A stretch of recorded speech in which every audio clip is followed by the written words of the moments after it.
Hello friends, Manvik Hindi horror stories में आप सभी का स्वागत है। आज की कहानी शुरू करने से पहले आप लोगों से निवेदन है कि अगर आप मेरे चैनल पे नए आए हो तो प्लीज़ चैनल को सब्सक्राइब कर लीजिए। रात के वक्त काला घना अंधेरा चारों ओर फैला हुआ था।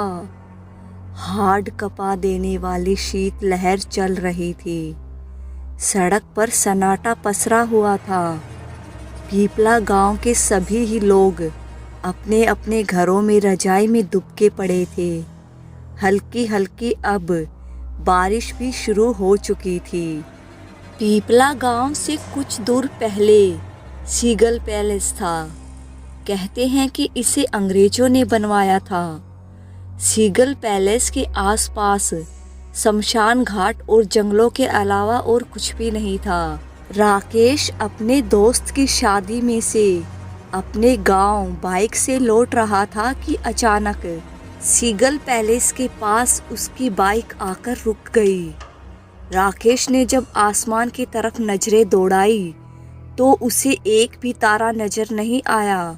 उसने आसपास नजर घुमाकर जब देखा तो सिवाय अंधकार के कुछ भी नजर नहीं आ रहा था। उसने मन ही मन कहा, कहाँ फंस गया मैं? अब इस बाइक का क्या करूं? ठंड भी बढ़ती जा रही है और हल्की फुल्की बूंदाबांदी भी शुरू हो गई है। उसने जब घड़ी पर नजर डाली तो रात के 2 बज रहे थे। अचानक राकेश की नजर सीगल पैलेस की खिड़की पर पड़ी। उसे वहां पर रोशनी सी नजर आई, जैसे कि वहां पर आग जल रही हो। इतनी रात गए, यहाँ पर कौन हो सकता है? यहाँ तो कोई नहीं आता। हो सकता है कोई मेरी तरह रास्ते में फंस गया हो और सर्दी की वजह से उसने कुछ लकड़ियां जला ली हों। यह कहता हुआ राकेश अपनी बाइक वहीं पर खड़ी करके सीगल पैलेस की तरफ चल दिया। राकेश जैसे ही सीगल पैलेस के अंदर पहुंचा तो उसने देखा कि एक व्यक्ति आंखें बंद किए हुए बहुत धीमी आवाज में कोई मंत्र पढ़ रहा था। उस व्यक्ति ने अपने चारों तरफ से लाल रंग का घेरा बना रखा था। मंत्र पढ़ते हुए बीच बीच में वो आग के ऊपर कुछ फेंक भी रहा था। उसके चेहरे पर एक अजीब सी शैतानियत सवार थी। उस व्यक्ति को देखकर उसे अपनी आंखों पर यकीन नहीं हुआ। उससे रहा नहीं गया और उसने चीख कर कहा, ये क्या कर रहे हैं आप? आपसे मना किया था ना, उसके बावजूद भी आप अपनी हरकतों से बाज नहीं आए। आप जानते हो आपकी इस हरकत से सर्वनाश हो सकता है। आपने अपने गंदे और घिनौने मकसद के लिए ये जगह चुनी है। किसी सीगल पैलेस के अंदर कोई इस घिनौने काम को कर सकता है? इतना बोलकर राकेश गुस्से में उस घेरे के अंदर घुस गया। तंत्र साधना में लीन उस व्यक्ति ने अचानक आंखें खोल ली। उसकी आंखों से लाल लाल दहकते अंगारे से निकल रहे थे और उसका चेहरा किसी पिशाच से कम नहीं लग रहा था। यह सब देखकर राकेश के रोंगटे खड़े हो गए। उस व्यक्ति ने चिल्लाकर राकेश से कहा, मूर्ख, ये तूने क्या कर दिया? इस गोल घेरे के अंदर आकर तूने मेरी सिद्धि को खराब कर दिया। अब इसका नतीजा क्या निकलेगा मुझे भी नहीं पता। उस व्यक्ति के इतना कहते ही अचानक से जलती हुई लकड़ियां बुझ गई। अंदर जो थोड़ा गर्म माहौल था अचानक वह सर्दी में तब्दील हो गया और एक ठंडी तेज हवा का झोंका राकेश के गालों से टकराया। अंदर इतना घना अंधेरा हो गया कि राकेश और वह व्यक्ति एक दूसरे की शक्ल भी नहीं देख सकते थे कि अचानक उस व्यक्ति की चीख राकेश के कानों से टकराई। राकेश अपनी पूरी ताकत लगा के वहां से भागने लगा। वह सीगल पैलेस के बाहर पहुंचा ही था कि अचानक उसने बाहर किसी को खड़ा हुआ पाया। आसमान अब बिल्कुल साफ हो चुका था। तारे निकल रहे थे। चांद अपने पूरे शबाब पर था। राकेश का चेहरा देख सकता था। राकेश के सामने एक बेहद सुंदर लड़की खड़ी हुई थी। उसके होठ सुर्ख गुलाबी हो रहे थे। काली साड़ी में वह युवती किसी अप्सरा से कम नहीं लग रही थी। राकेश उसे देखकर सब कुछ भूल गया। उसकी खूबसूरती में सम्मोहित सा होता जा रहा था। वह बस उसे देखे जा रहा था। अचानक उस युवती ने राकेश से कहा, क्या देख रहे हो राकेश? क्या तुमने कभी कोई सुंदर स्त्री नहीं देखी क्या? तुम्हें मेरा नाम कैसे पता? मुझे तुम्हारे बारे में सब पता है। राकेश, तुम्हारी एक सुंदर बीवी और एक बेटा भी है, लेकिन तुम मेरे बारे में इतना कैसे जानती हो? मैंने तो तुम्हें आज तक कभी इस गांव में नहीं देखा। वह सब बातें छोड़ो राकेश, और मेरी आंखों में देखो। क्या तुम्हें मुझे देखकर ऐसा महसूस नहीं हो रहा कि तुम्हें मुझे अपनी बाहों में ले लेना चाहिए? उस स्त्री की आवाज में पता नहीं क्या सम्मोहन था कि राकेश उसमें समाता जा रहा था। वो सब कुछ भूल चुका था कि कुछ क्षण पहले क्या घटना घटी थी। राकेश अब उसको देखकर बेकाबू सा होने लगा। राकेश ने वासना भरी नजरों से देखकर कहा, तुमने अपना नाम तो बताया ही नहीं। क्या नाम है तुम्हारा? मेरा एक नाम नहीं राकेश, कई नाम है। तुम जिस नाम से चाहो मुझे बुला सकते हो। राकेश ने बिना देरी किए उसको अपनी बाहों में भर लिया, और बाहों में भरते ही राकेश अपनी मस्ती में खो गया। वह यह भी देखना भूल गया कि उस स्त्री का चेहरा अब सुंदर नहीं था, बल्कि उसके खूबसूरत हाथों में नाखूनों की जगह बड़े बड़े 2 पंजे थे, और उसके दांत किसी भेड़िए की तरह अचानक से बड़े हो गए। देखते ही देखते उस स्त्री ने अपने दांत राकेश की गर्दन में गाड़ दिए, और राकेश के दिल दहला देने वाली चीख पूरे सन्नाटे में गूंज गई। अगले दिन राकेश की लाश नग्न अवस्था में सीगल पैलेस के बाहर सड़क पर पड़ी हुई मिली। चारों तरफ पीपला गांव के लोग मौजूद थे। राकेश की लाश को देखकर ऐसा लग रहा था जैसे कि उसके बदन के खून का एक एक कतरा निचोड़ लिया गया हो। उसकी आंखें फटी हुई थी, जैसे कि उसने कोई बहुत ही भयानक चीज अपनी आंखों से देख ली हो। राकेश की बीवी बुरी तरह से रो रही थी। गांव के मुखिया ने तांत्रिक भैरवनाथ को यहाँ बुलवाया था। भैरवनाथ ने जैसे ही राकेश को देखा, वह बुरी तरह से चीखने लगा, अनर्थ, घोर अनर्थ, यह अनर्थ है, यह कैसे संभव हो सकता है? गांव का मुखिया बोला, यह कैसी बातें कर रहे हैं आप बाबा? कैसा अनर्थ हो गया? नादान मुखिया, क्या तूने राकेश की लाश को नहीं देखा? देख, इसके शरीर के खून का एक एक कतरा तक किसी ने नहीं छोड़ा। देख, इसकी लाश कैसी सफेद पड़ी हुई है, इसकी आंखें कैसी फटी हुई है, मगर आसपास खून का एक भी कतरा तक मौजूद नहीं। इसका किसी ने खून पिया है।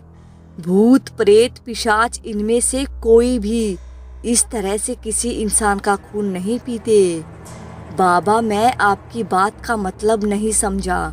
आप क्या कहना चाहते हैं? यहाँ पर किसी ने सिद्धि की है, या तो वह अपनी सिद्धि में विफल हुआ है, या फिर कुछ और हुआ है।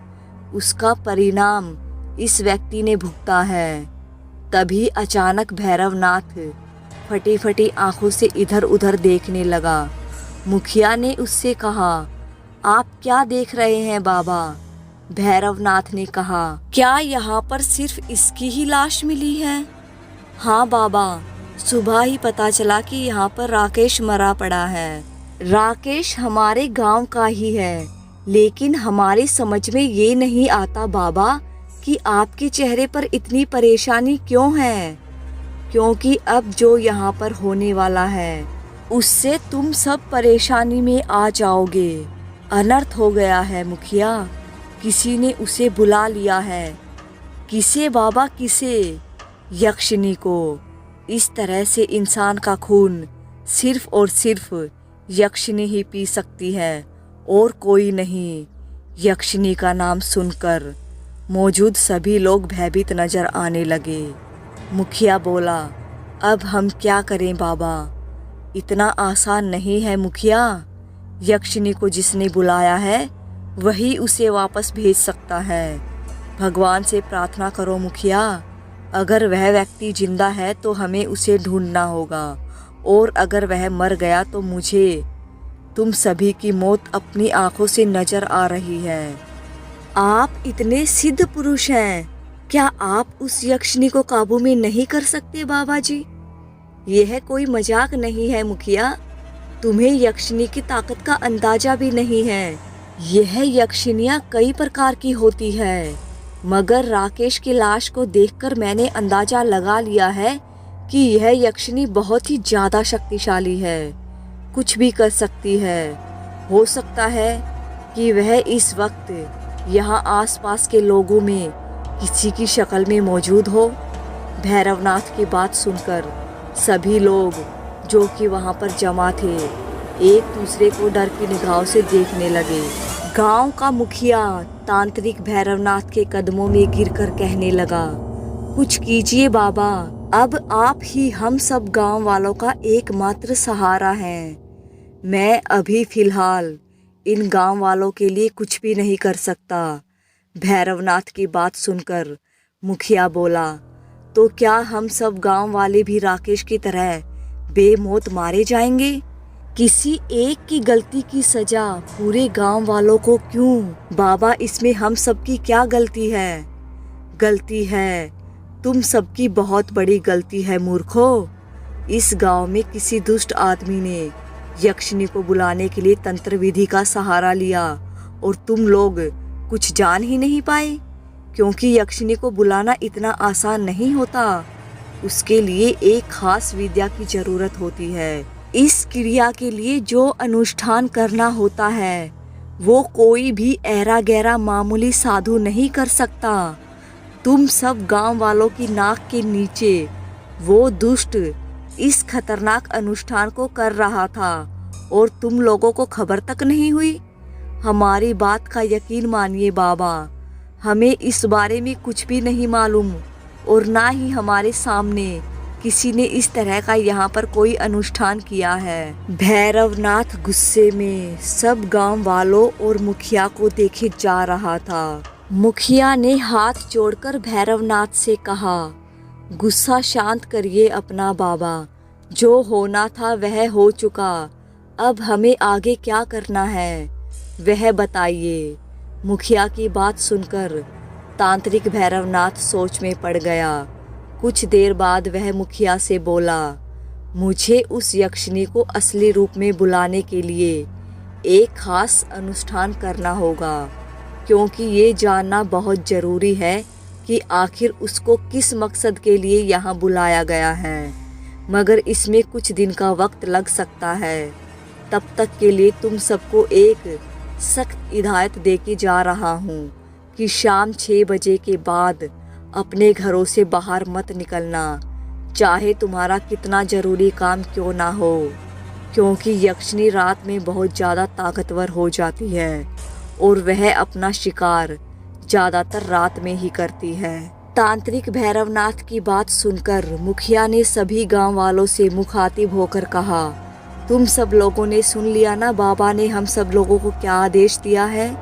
शाम 6 बजे के बाद कोई भी अपने घर से बाहर ना निकले, चाहे उसे कितना भी जरूरी काम क्यों ना हो।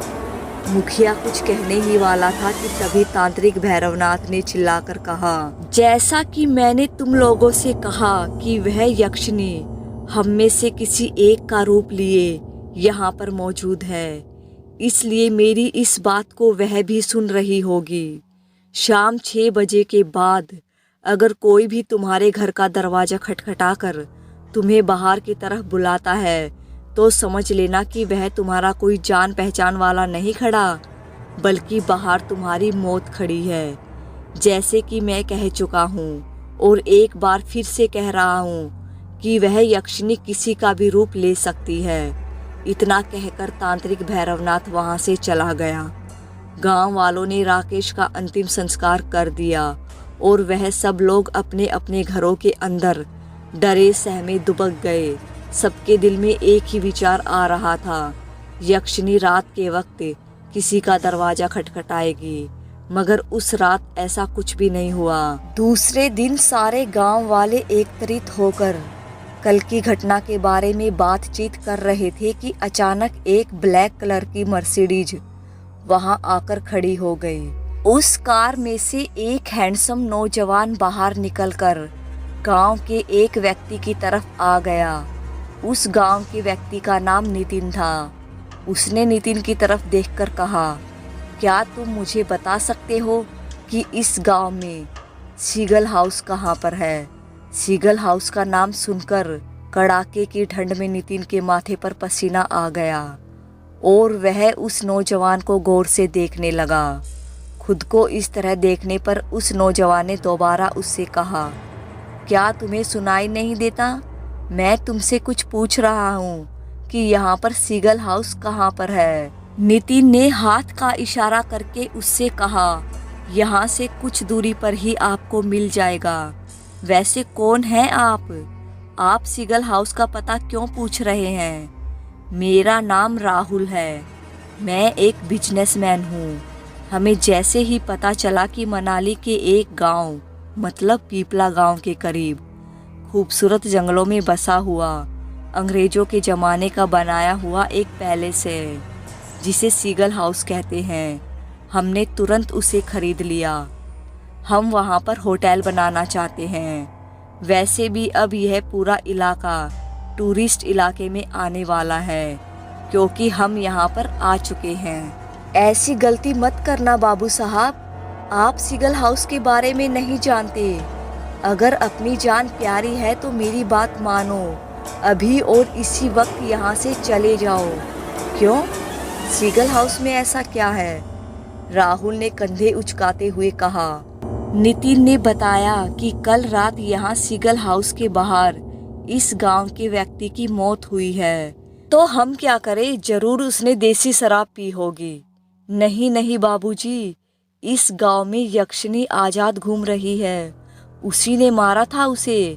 तुम्हारा मतलब तुम्हारे गांव की कोई लड़की जिसका नाम यक्षिनी है, उसने मारा है उसे? डोंट वरी, हम पुलिस को इन्फॉर्म कर देंगे। नहीं नहीं साहब, यक्षिनी कोई इंसान नहीं होती बल्कि इंसानों का रूप धारण कर सकती है। वो भला की खूबसूरत होती है मगर वो इंसान का खून पी जाती है। मुझे पूरा विश्वास है वो जरूर उस सीगल पैलेस में मौजूद है।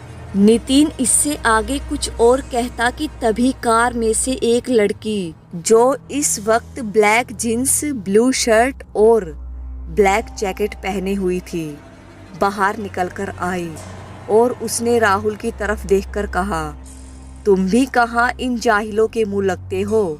तुम्हें पता नहीं है कि ये गांव वाले थर्ड क्वालिटी के लोग होते हैं। ये खुद तो जिंदगी में कुछ कर नहीं सकते लेकिन जो करना चाहता है उसे भी नहीं करने देते। जब दुनिया 40 साल पहले चांद पर पहुंच चुकी है और मंगल ग्रह पर कॉलोनी बनाने की सोच रही है, यह अभी भी भूत प्रेत पिशाच में अटके हुए हैं गंवार कहीं के। ये नहीं सोचते कि कल जब यहाँ पर 5 स्टार होटल बन जाएगा तो इन गंवारों को भी काम मिल जाएगा, बेवकूफ़ कहीं के। उस लड़की की बात सुनकर राहुल ने मुस्कुराते हुए मजाक उड़ाने वाले लहजे में नितिन की तरफ देखकर कहा, तुम सही कहती हो टीना, मैं तो भूल ही गया था कि मैं गंवारों के पास खड़ा हूँ।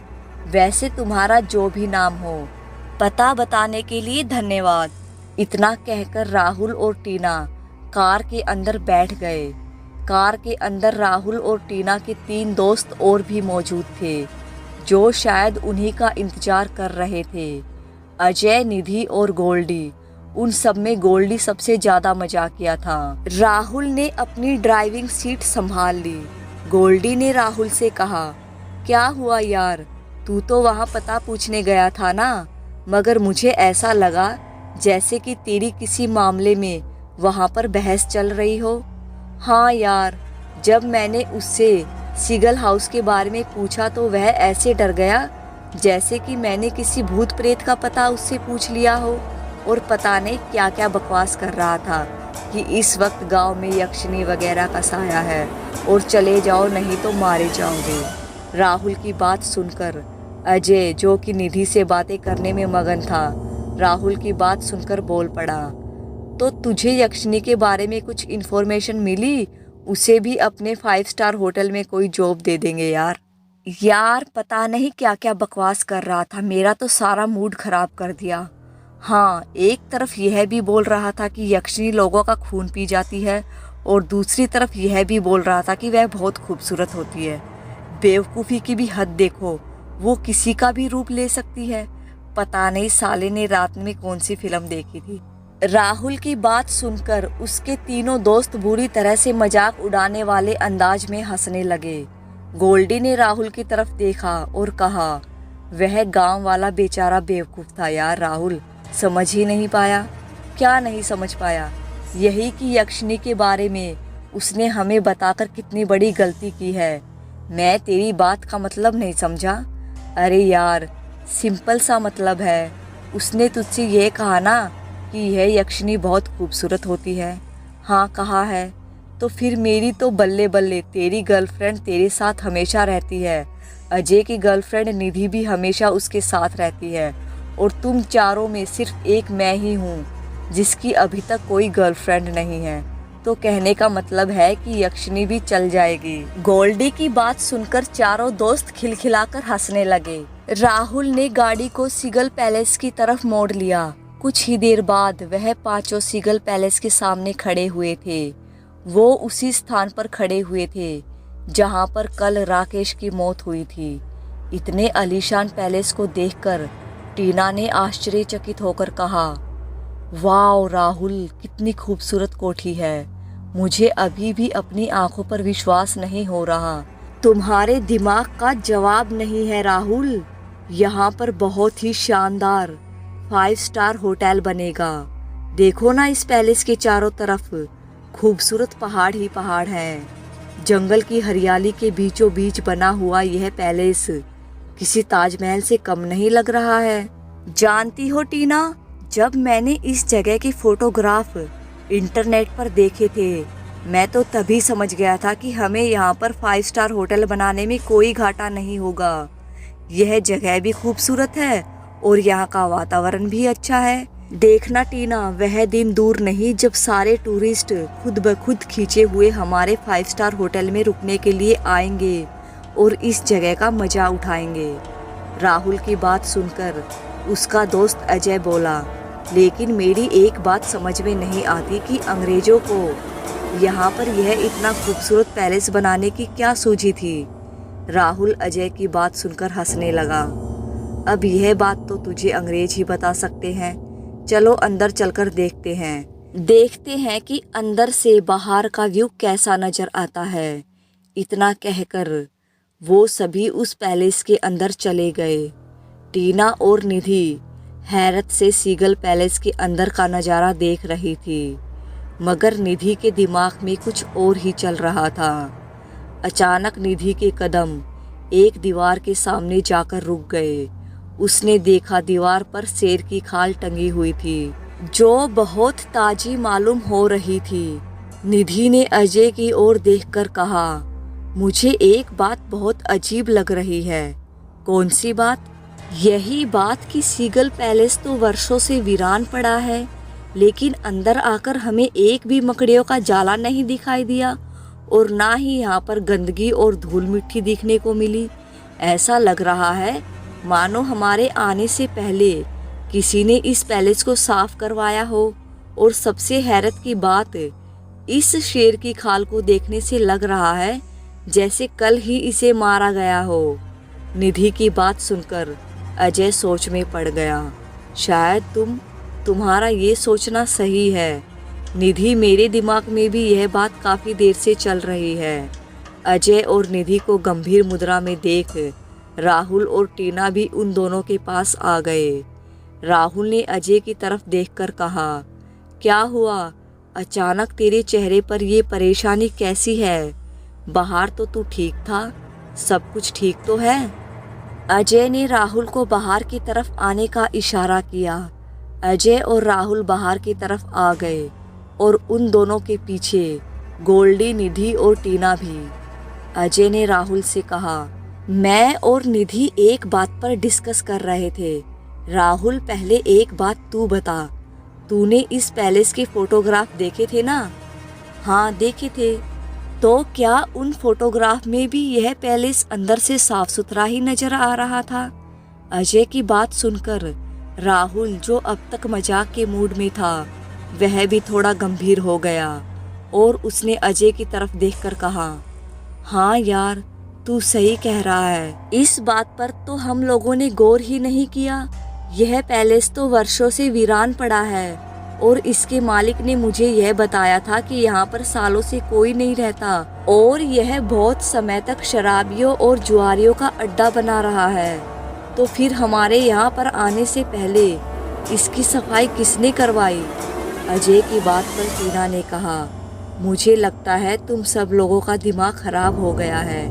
अरे यार, लॉजिकल बात है कि राहुल ने ये पैलेस कुछ दिन पहले ही खरीदा है।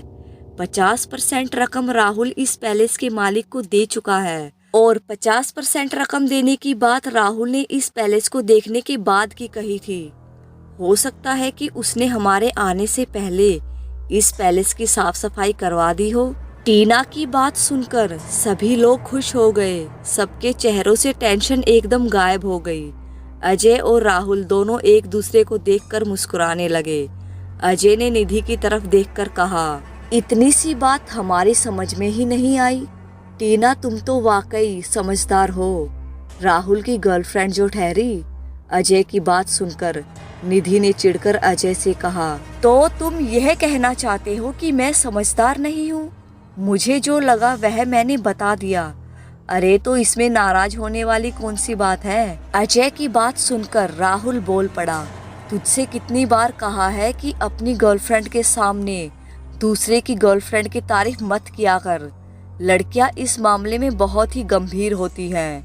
गोल्डी, जो कि बहुत देर से उन सब की बातें सुन रहा था, बोल पड़ा, अब तुम लोग यहाँ पर इन बातों पर चर्चा ही करते रहोगे या फिर यह बात भी सोचोगे कि खाने का इंतजाम कैसे करा जाए? हमें यहाँ पर कुछ दिन बिताने हैं। मुझे तो बहुत जोरों की भूख लगी है और चाय की भी बहुत ज़्यादा तलब महसूस हो रही है। गोल्डी की बात सुनकर सभी उसकी बात से सहमत हो गए। राहुल ने कहा, हाँ बात तो तेरी सही है, इस बात को तो हमने सोचा ही नहीं। गोल्डी ने कहा, इससे अच्छा तो यार हम शहर से कोई काम वाली बाई ही पकड़ कर ले आते, कम से कम हमें खाना तो खिला सकती थी। वो सभी लोग आपस में बातें कर ही रहे होते हैं कि अचानक से मौसम बदलने लगा। चारों तरफ काली घटा छा गई और सब तरफ अंधेरा सा छाने लगा और कोहरा बुरी तरह से बढ़ गया। निधि और टीना अचानक मौसम बदलता देख बुरी तरह से घबरा गई। राहुल ने सबसे कहा, घबराओ मत, पहाड़ी इलाकों में ऐसे ही अचानक मौसम बदलता है, चलो अंदर चलते हैं। वो सब लोग पैलेस के अंदर चले गए। गोल्डी ने कहा, यार मौसम तो अचानक बदल गया, अब लंच और डिनर का इंतजाम कैसे होगा? अचानक उन पांचों के कानों में किसी स्त्री का स्वर टकराया, आपकी इस समस्या का हल मेरे पास है बाबूजी। मुझे खाना बनाना बहुत अच्छा आता है और मैं आप सबके लिए बाजार से अच्छी अच्छी ताज़ी ताज़ी सब्जी भी खरीद कर ला सकती हूँ। आवाज़ सुनकर पांचों ने सामने की तरफ देखा तो उनके सामने एक बेहद खूबसूरत काले लिबास में एक युवती खड़ी हुई थी, जो उन पांचों को देखकर मुस्कुरा रही थी। उस युवती के लंबे लंबे बाल थे और बड़ी बड़ी आंखें, भूरी आंखें थी और उसका पूरा बदन दूध के जैसा गोरा चिट्टा था। देखने में वह किसी अप्सरा से कम नहीं लग रही थी। पांचों लोग एक दूसरे को सवालिया नज़रों से देखने लगे। राहुल ने उस युवती से कहा, कौन हो तुम और तुम अंदर कैसे आई?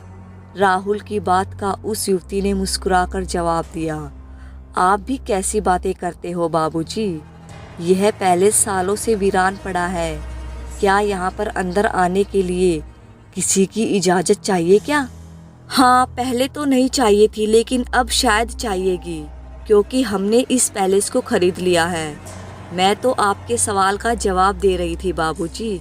मैं बस यहाँ पर ऐसे ही टहलने के लिए आई थी और आप सबको बातें करते हुए मैंने सुन लिया। आप सब लोग शहर से आए हो ना, और शायद आपको एक खाना बनाने वाले की ज़रूरत है, और मुझे खाना बनाना आता है। उस युवती की बात सुनकर अजय ने उसकी तरफ देखकर कहा, तुम्हारे आने के कदमों की आहट हमें क्यों नहीं सुनाई दी? अभी हम बाहर थे, तब तुम कहाँ थी? उस युवती ने बड़े प्यार से कहा, आप देख नहीं पाए होंगे मौसम की खराबी की वजह से। उस युवती की बात सुनकर अजय सोच में पड़ गया और कुछ देर सोचने के बाद बोला, लेकिन तुम हम सबके लिए खाना क्यों बनाओगी? यह गांव है बाबूजी, हम गरीब लोग हैं, इसी बहाने मुझे कुछ पैसे भी मिल जाएंगे। उस युवती को गोल्डी लगातार देखे जा रहा था। उसकी नज़र उस युवती पर से हट ही नहीं रही थी और उसकी इस हरकत को उसके दोस्त अच्छी तरह से महसूस कर रहे थे।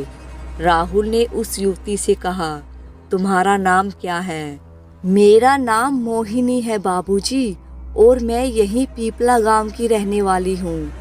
हम तुम्हारी बात क्यों माने? खाना तो हम यहाँ पर किसी भी गांव वाली से बनवा सकते हैं।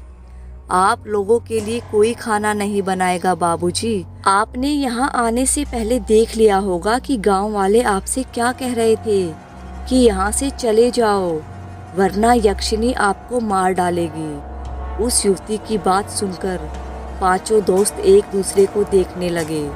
राहुल ने कहा, हाँ, मुझे याद आया, गांव के एक व्यक्ति ने मुझसे यही वाली बात कही थी जो तुमने कही है, लेकिन तुम उस वक्त कहाँ थी?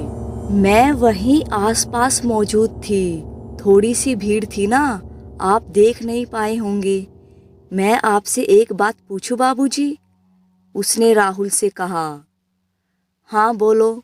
एक तो मैं आपकी मदद के लिए तैयार हूँ, और उसके बदले में आप मुझे जो खुशी से देंगे वह मैं रख लूँगी।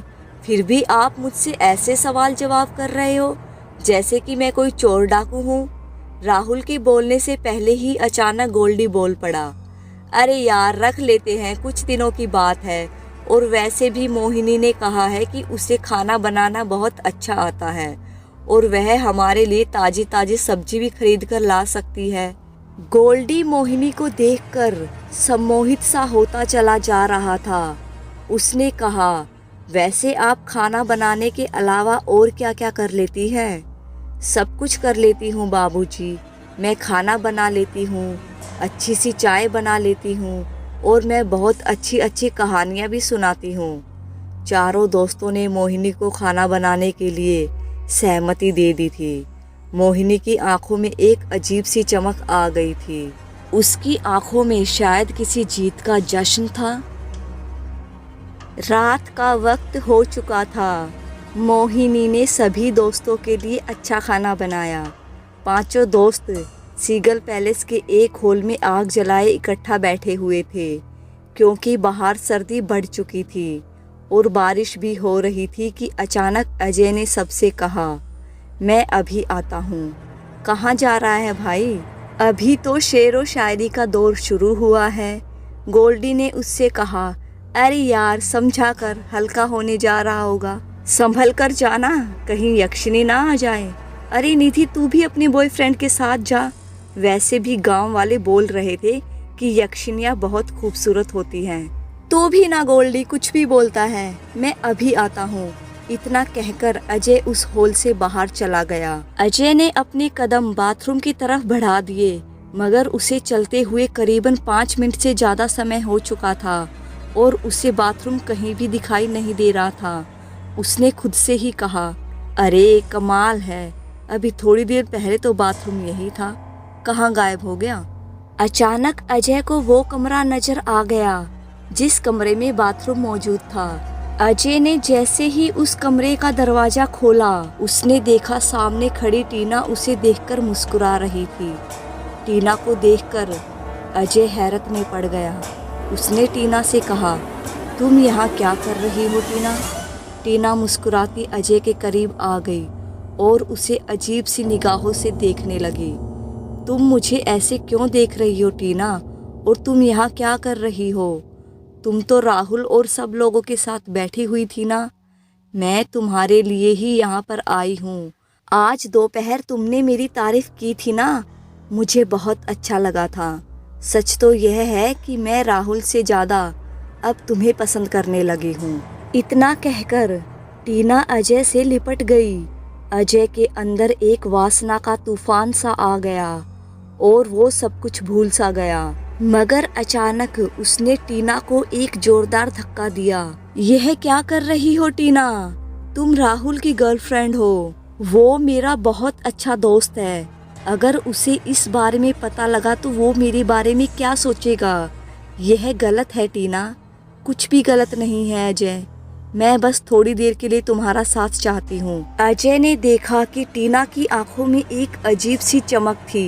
अचानक से अजय ने खुद को सम्मोहन में बंधा हुआ महसूस किया। तभी टीना अजय से दोबारा बुरी तरह से लिपट गई और अजय सब कुछ भूल गया। अजय बस आंखें बंद किए हुए आनंद की सीमाओं में खो गया था और वह इस नशे में यह भी भूल गया कि इस वक्त टीना का चेहरा कितना खौफनाक हो चुका था। उसके लंबे पैने और नुकीले दांत बाहर की तरफ निकल आए थे। आंखें बुरी तरह से लाल हो चुकी थी और उसका चेहरा पूरी तरह से सफ़ेद था। अचानक टीना ने यक्षिणी के रूप में अपने नुकीले दांत अजय के गर्दन में गाड़ दिए और एक जोरदार चीख पूरे सीगल हाउस में गूंज गई। अजय मृत अवस्था में उसी वक्त जमीन पर गिर पड़ा। टीना ने उसके जिस्म का एक एक खून का कतरा तक निचोड़ लिया था और वह अपने होठ साफ करती हुई अचानक वहां से गायब हो गई। अजय की चीख उसके दोस्तों तक जा पहुंची। अजय की चीख सुनकर चारों लोग एक दूसरे को देखने लगे। राहुल ने गोल्डी से कहा, ये तो अजय की आवाज़ थी गोल्डी, हमें जाकर तुरंत देखना चाहिए। गोल्डी ने राहुल से कहा, तू एक काम कर, तू यही रुक, मैं देख कर आता हूँ। निधि और टीना के पास तेरा होना भी तो बहुत ज़रूरी है। इतना कहकर गोल्डी उस होल से बाहर निकल गया और वह उस दिशा की ओर दौड़ने लगा जहाँ से अजय की चीखने की आवाज़ आई थी। वह दौड़ता हुआ उसी कमरे तक पहुँच गया जहाँ से कुछ देर पहले अजय के चीखने की आवाज़ आई थी। गोल्डी ने जैसे ही उस कमरे को खोला, वहाँ सन्नाटे के अलावा कुछ भी नहीं था। गोल्डी हक्का वक्का इधर उधर देखने लगा कि तभी उसकी निगाह छत पर गई। छत का नज़ारा देखकर गोल्डी के शरीर का खून जम गया। उसे ऐसा महसूस हुआ कि उसका दिल बाहर निकलकर आ जाएगा। गोल्डी ने देखा छत पर मोहिनी छिपकली की तरह चिपकी हुई गोल्डी को खा जाने वाली नज़रों से देख रही थी।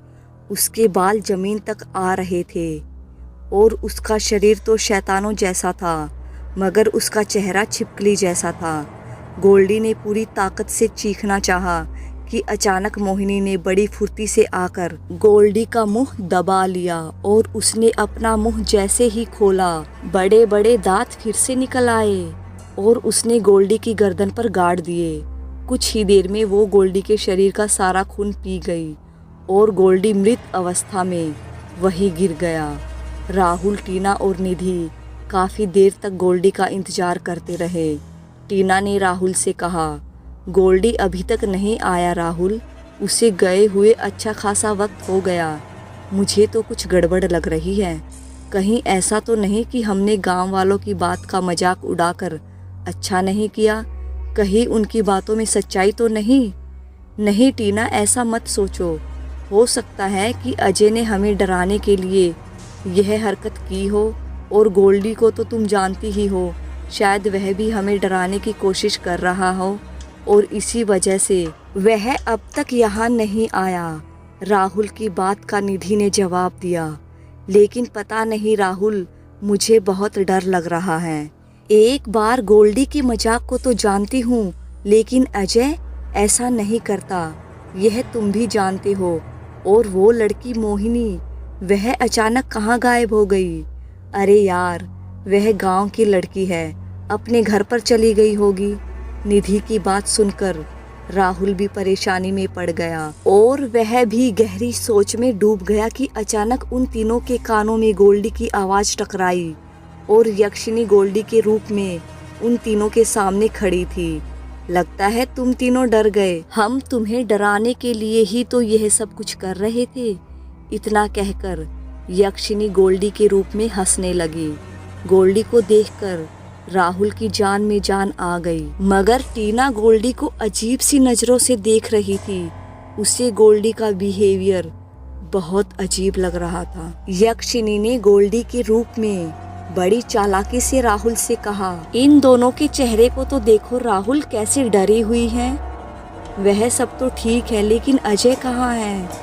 वह बेवकूफ तो अभी तक यही समझ रहा है वह भी तुझे डराने के लिए ही दूसरे कमरे में छुपा हुआ है। चल एक काम करते हैं, आज हम दोनों अजय को उल्टा डराते हैं। हम दोनों को डराने का आइडिया तेरा ही था ना? नहीं राहुल, आइडिया तो अजय का था, तुझे याद नहीं है? हम सब लोगों को डराने के लिए सबसे पहले वही चीखा था। चल मेरे साथ, आज मैं इस अजय की ही खबर लेता हूँ। इतना कहकर राहुल गोल्डी के साथ चलने लगा। राहुल इस बात से बेखबर था कि वह जिसके साथ चल रहा था उसका दोस्त गोल्डी नहीं, बल्कि एक यक्षिनी थी। थोड़ी ही देर के बाद राहुल उसी कमरे में आ गया जहां पर कुछ देर पहले गोल्डी और अजय मरे थे। राहुल ने गोल्डी को देखते हुए कहा, यहाँ तो मुझे कोई कहीं नजर नहीं आ रहा। जैसे ही राहुल की निगाह गोल्डी पर पड़ी, राहुल हक्का बक्का रह गया। उसके पैर जम गए और उसके चेहरे पर खौफ के साए लहराने लगे। राहुल ने देखा उसके सामने गोल्डी की जगह मोहिनी खड़ी हुई उसे देखकर मुस्कुरा रही थी, मगर इस वक्त मोहिनी की आंखें बिल्कुल लाल थी और उसके बाल जमीन तक आ रहे थे। उसकी जुबान और उसका चेहरा बुरी तरह से भयानक काला था। राहुल ने डरते हुए उसकी तरफ देखकर कहा, तुम तो मोहिनी हो जिसने हमारे लिए कुछ देर पहले खाना बनाया था। मोहिनी? मोहिनी नहीं बेवकूफ़, यक्षिनी। तुम इंसान कितने बेवकूफ़ होते हो, कितनी आसानी से मेरे झांसे में आ गए। मेरे दोस्तों का क्या हुआ? राहुल ने जैसे ही कहा, यक्षिनी बहुत जोर जोर से हंसने लगी और अचानक वह दीवार के ऊपर फिर से चिपक गई और उसका चेहरा फिर से छिपकली जैसा हो गया। राहुल का यह मंजर देखकर चेहरा सफ़ेद पड़ गया।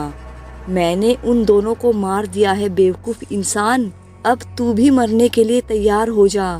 तेरे दोस्तों के बाद अब तेरी बारी है। मुझे छोड़ दो, मुझे माफ़ कर दो, हमें यहाँ से जाने दो प्लीज। वह तो किसी भी हाल में मुमकिन नहीं है। यक्षिनी की आंखों के सामने कोई इंसान मौजूद हो, यक्षिनी उसका खून पिए बगैर नहीं रह सकती। तुझे याद नहीं, गांव वालों ने तुझे एक चेतावनी दी थी और उसने तुझसे यह भी कहा था कि यक्षिनी हर रूप बदल सकती है। देख, तूने खुद अपनी आंखों से देख लिया। अब अगर मैं तुझे यहाँ से जाने दूंगी तो तू यह सारी बातें सारे गांव वालों को बताएगा और वह चौकन्ने हो जाएंगे। इसलिए तेरा मरना बहुत ज़रूरी है बेवकूफ़ इंसान। जब तुम यहाँ आए थे तो तुमने इतना भी नहीं सोचा कि इस पूरे पैलेस की साफ सुथराई किसने करवाई है? तुम तब भी यहाँ से भाग सकते थे। इस पूरे पैलेस की साफ सुथराई मैंने ही की थी, तुम्हारी यहाँ पर चिताएं जलाने के लिए। इतना कहकर यक्षिनी राहुल के ऊपर कूद पड़ी और राहुल की एक जोरदार चीख रात के सन्नाटे में गूंज गई। कुछ ही देर में यक्षिनी ने राहुल के शरीर के खून का एक एक कतरा पी लिया और यक्षिनी जोर जोर से हंसने लगी। राहुल के चीखने की आवाज़ टीना और निधि तक भी टकराई। निधि ने टीना से कहा, यह सब क्या हो रहा है टीना? ये तो राहुल के चीखने की आवाज़ थी और साथ ही किसी लड़की के हंसने की आवाज़ कैसे? और वो लड़की मोहिनी भी अचानक कहाँ गई? कहीं ऐसा तो नहीं कि गांव वाले सही कह रहे थे? तुम सही कह रही हो निधि, शायद गांव वालों की बातों में सच्चाई है। हम बहुत बड़ी मुसीबत में हैं। तुमने देखा नहीं था टीना, जब गोल्डी दोबारा यहाँ आया था तो उसका बिहेवियर भी अजीब सा था। वह भी किसी एंगल से गोल्डी नहीं लग रहा था। लेकिन अब हम क्या करें टीना? तभी उन दोनों के कानों में किसी औरत की आवाज टकराई। उस आवाज में भारीपन था। निधि और टीना घबराकर खड़ी हो गई। उनके पास रखी हुई लकड़ियां बुझ गई।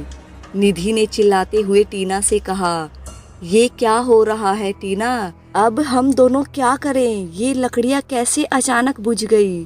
कुछ तो गलत हो रहा है टीना, ये सब सामान्य नहीं है। निधि, मुझे लगता है कि इस वक्त हम दोनों को अपनी जान बचाना चाहिए। हमें यहाँ से भागना चाहिए। लेकिन राहुल, अजय और गोल्डी, फिलहाल यहाँ से अपनी जान बचाकर भागो। इतना कहकर वो दोनों बुरी तरह से भागने लगी। अब तक की कहानी में आपने देखा कि यक्षिनी कैसे रूप बदलकर राहुल, अजय और गोल्डी को बुरी तरह से मार देती है।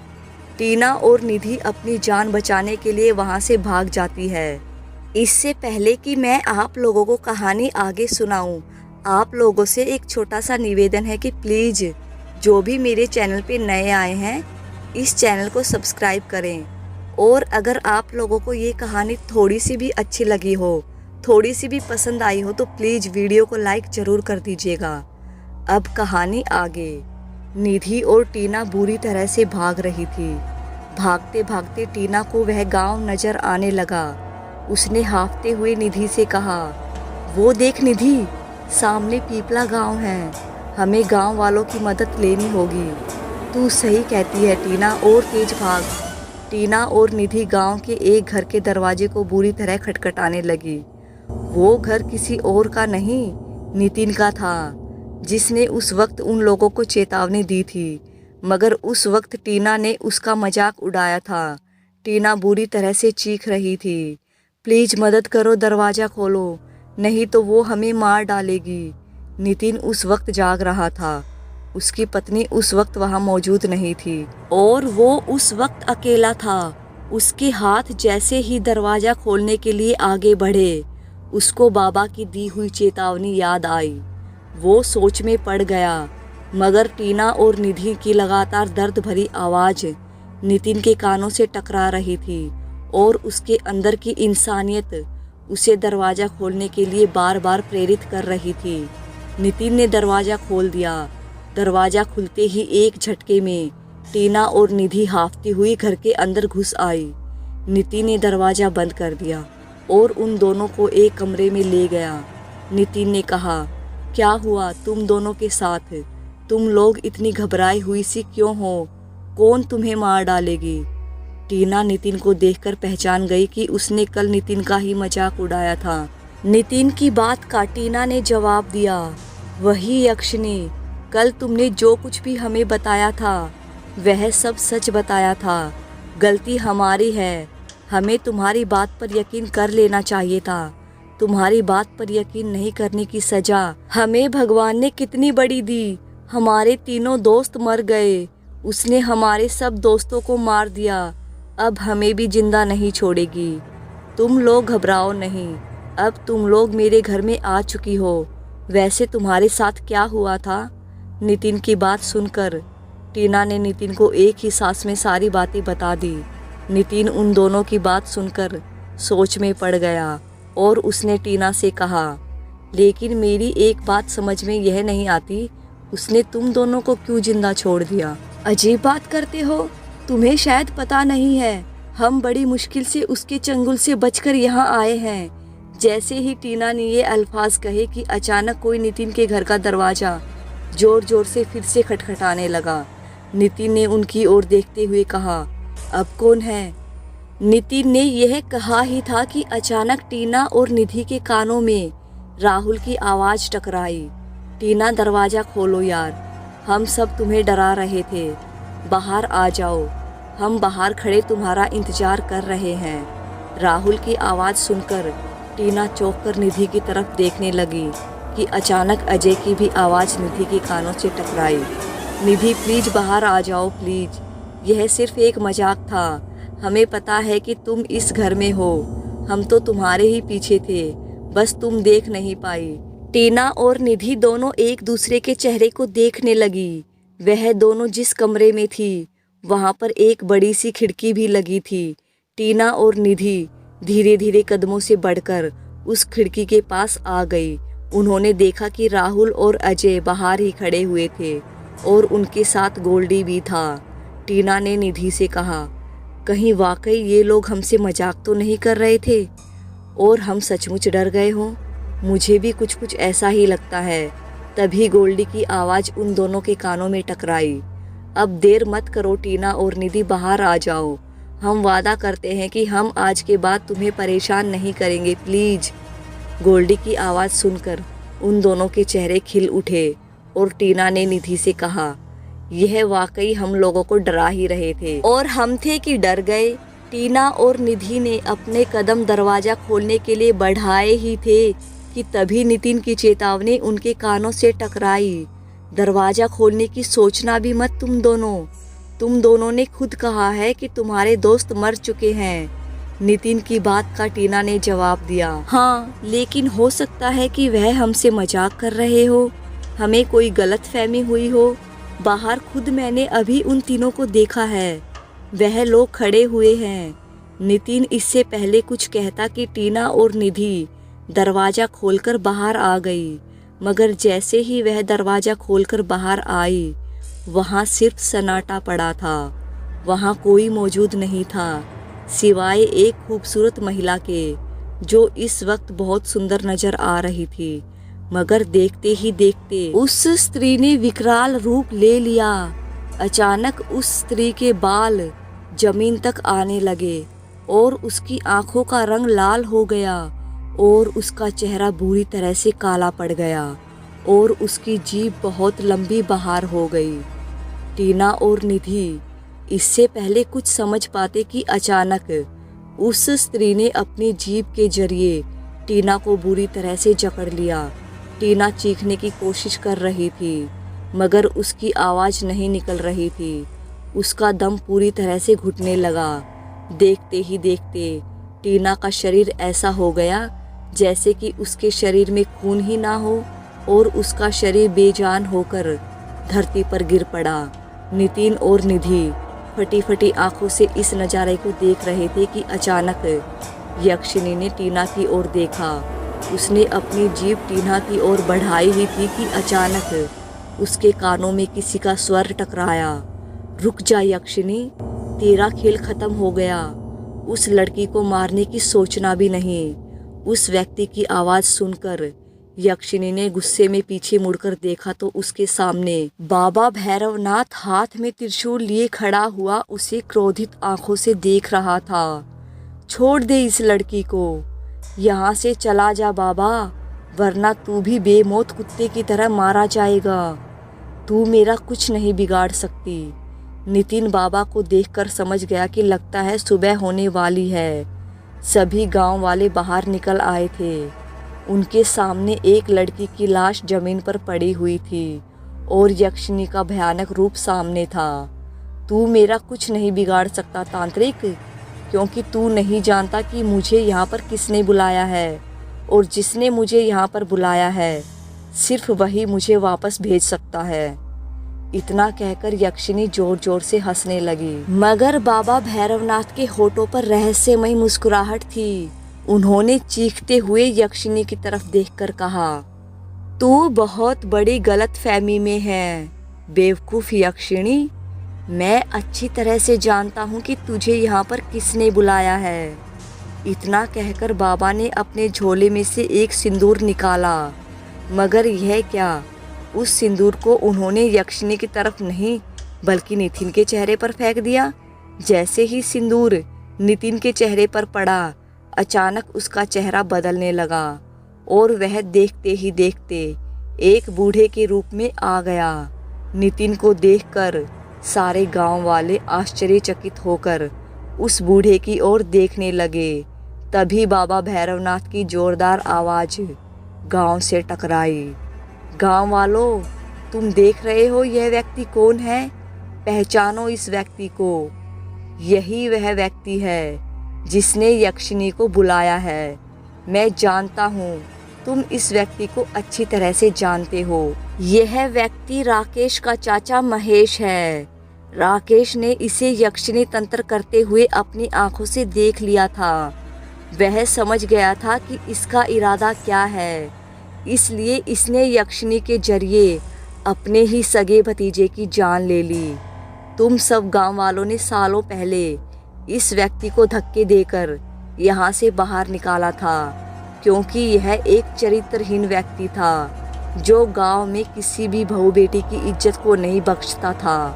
और इसी बात का बदला लेने के लिए इसने यक्षिनी तंत्र साधना की ताकि तुम सब गांव वालों को यह मार सके। तभी बाबा भैरवनाथ के कानों में यक्षिनी की आवाज टकराई।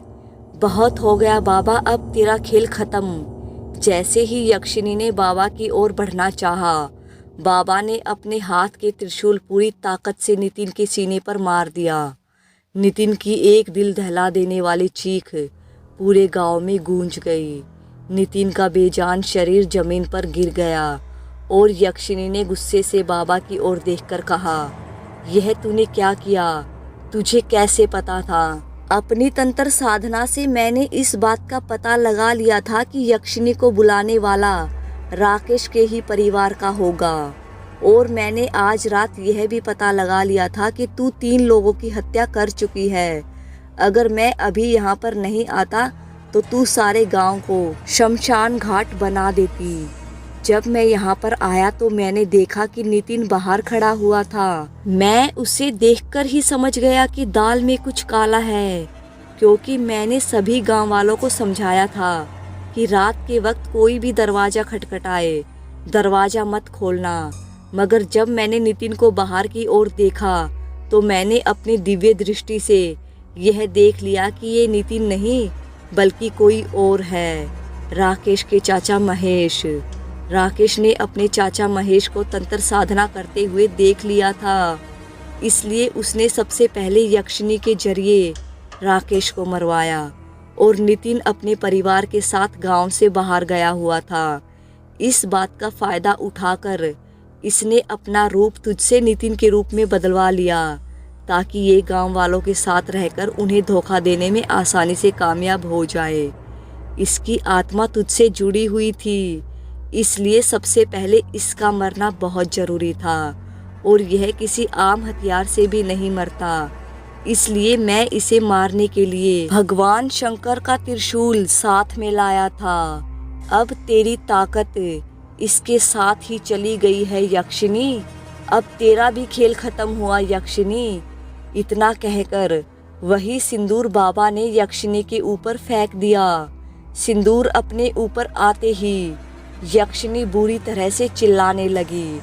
उसकी चीख पूरे गांव में गूंज रही थी, मैं फिर वापस आऊंगी, मैं फिर से वापस आऊंगी। देखते ही देखते वह एक धूल बनकर वहां से गायब हो गई। अब गांव में चारों तरफ सन्नाटा था। गांव अब यक्षिनी से मुक्त हो चुका था। हेलो फ्रेंड्स, आप लोगों को ये कहानी अगर थोड़ी सी भी अच्छी लगी हो तो प्लीज़ वीडियो को लाइक करें, चैनल को सब्सक्राइब करें, अगर पॉसिबल हो तो इस वीडियो को ज़्यादा से ज़्यादा शेयर करें।